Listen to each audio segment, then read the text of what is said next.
Sont-ils de futurs délinquants? Sont-ils simplement bêtes? Ils ont 12, 14, 15 et 16 ans. Ils vivent dans la banlieue de Grenoble et voici l'un de leurs passe-temps: sauter sur un jeune handicapé mental de 18 ans, l'insulter, l'humilier, le jeter dans un plan d'eau.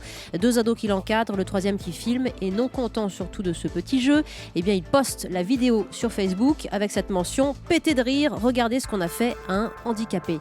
Alors évidemment, c'est honteux, c'est choquant et vos réactions sont déjà nombreuses au 39 21. Et en studio, c'est le pédopsychiatre Gilles-Marie Vallet qui nous rejoint ici pour échanger sur ce sujet. Bonjour Gilles-Marie. Bonjour. Merci d'être là.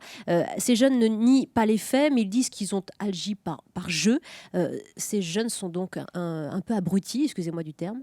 Alors, je ne pense pas qu'ils soient abrutis. En revanche, ce qui est effectivement inquiétant, c'est qu'il n'y a pas ce recul et cette empathie que, logiquement, tout être humain va développer, et dès l'enfance, empathie vis-à-vis de l'autre, c'est-à-dire le sentiment d'imaginer que l'autre peut souffrir de ce qu'on va lui faire subir. Et comment se fait-il à cet âge-là? Alors, il y a plusieurs facteurs qui interviennent. Ce qui est sûr, c'est que l'agressivité dont ils font preuve, l'agressivité, nous en avons tous. Et depuis la plus jeune enfance, on a le souvenir des bébés qui mordent, ou de l'enfant qui frappe à la crèche, etc. Les garçons plus que les filles? Alors, pas nécessairement. Il y a aussi des petites filles qui mordent à la crèche ou qui poussent leurs camarades de classe en cours. Simplement, on va développer tout au long de notre existence des facteurs qui permettent d'apprendre à gérer justement ces pulsions, et notamment ces pulsions agressives. Facteurs qui sont à la fois physiques, psychiques, mais aussi éducatifs.